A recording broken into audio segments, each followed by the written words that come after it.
फिर से आप सभी का स्वागत है। मैं धीरेन्द्र कुमार। पिछली वीडियो में हमने जाना था लेंस के बारे में, पढ़ा था लेंस दो प्रकार के होते हैं, उत्तल लेंस और अवतल लेंस। जैसे उत्तल लेंस का चित्र हमने बनाया था कुछ इस तरह का, ये उत्तल लेंस,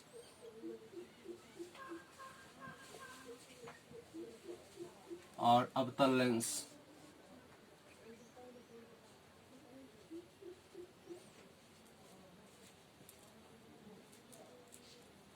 उत्तल लेंस और अवतल लेंस।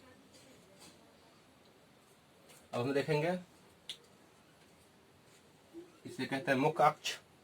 जैसे दर्पण में हम लोग ने पढ़ा था मुख्य अक्ष के बारे में, और ये हो गया अवतल लेंस का मुख्य अक्ष, प्रिंसिपल एक्सिस। ये जो बिंदु है इसको ओ से सूचित किया जाता है। जैसे दर्पण में हम लोगों ने पढ़ा था ध्रुव, तो दर्पण के लिए वो ध्रुव था मध्य बिंदु, और लेंस का जो मध्य बिंदु होगा उसे कहेंगे प्रकाशीय केंद्र। याद रखेंगे, दर्पण के लिए ध्रुव था और लेंस में जो होगा मध्य बिंदु उसे कहेंगे प्रकाशीय केंद्र। अब हम देखेंगे कि लेंस में दो फोकस होते हैं, F1 और F2। यहां भी देखेंगे F1 और F2। लेंस में दो, दर्पण में एक फोकस होता था, लेंस में दो फोकस होंगे, और वक्रता केंद्र भी दो होंगे, C1 और यहाँ C2। इसके लिए भी यहाँ पे C1 और यहाँ पे C2।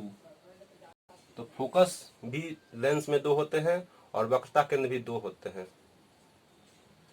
अब देखेंगे प्रकाशीय केंद्र और फोकस के बीच की दूरी को फोकस दूरी कहेंगे, छोटा f।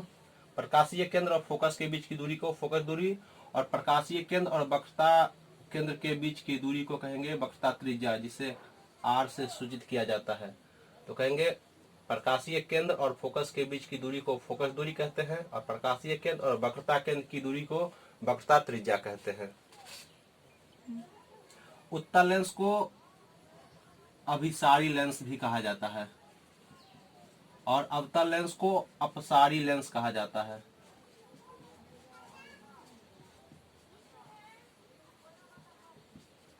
उत्तल लेंस को अभिसारी लेंस कहा जाता है और अवतल लेंस को अपसारी लेंस कहा जाता है, क्योंकि उत्तल लेंस से जब प्रकाश की किरणें गुजरती है, देखेंगे यहाँ पे जैसे बहुत सारी प्रकाश की किरणें हैं गुजरती है, तो सभी जाकर एक बिंदु पर मिल जाती है। उत्तल लेंस से जब प्रकाश की किरणें गुजरती है तो सभी जाकर एक बिंदु पर मिल जाती है, इसलिए इसे कहेंगे अभिसारी लेंस। तो उत्तल लेंस को अभिसारी लेंस कहा जाता है।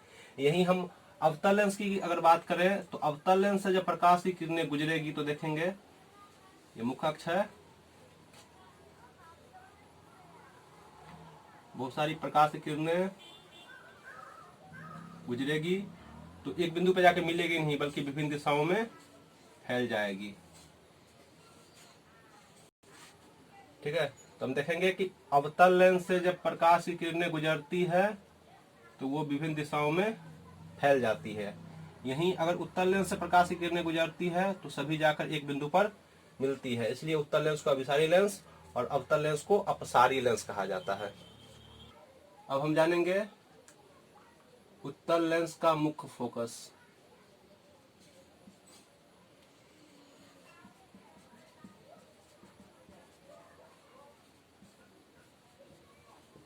उत्तल लेंस का मुख्य फोकस, तो कहेंगे ये एक उत्तल लेंस है,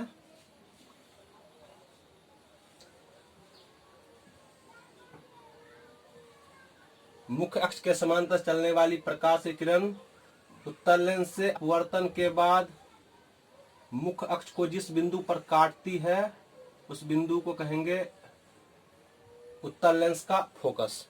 कहेंगे कि मुख्य अक्ष के समांतर चलने वाली प्रकाश की किरण उत्तल लेंस से अपवर्तन के बाद मुख्य अक्ष को जिस बिंदु पर काटती है उस बिंदु को उत्तल लेंस का मुख्य फोकस कहते हैं। अब हम देखेंगे अवतल लेंस का मुख्य फोकस। ये एक अवतल लेंस है, ये मुख्य अक्ष, और मुख्य अक्ष समांतर चलने वाली प्रकाश किरण अवतल लेंस से अपवर्तन के बाद इधर चली जाती है इस दिशा में, तो इसको आभासी रूप से पीछे लाएंगे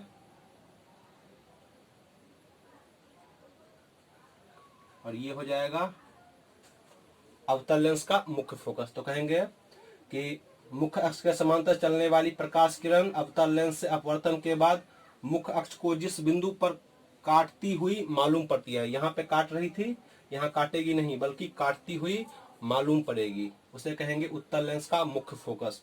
तो कहेंगे मुख्य अक्ष के समांतर चलने वाली प्रकाश किरण अवतल लेंस से अपवर्तन के बाद मुख्य अक्ष को जिस बिंदु पर काटती हुई मालूम पड़ती है, उस बिंदु को अवतल लेंस का मुख्य फोकस कहा जाता है। इससे आगे हम जानेंगे अगली वीडियो में। धन्यवाद।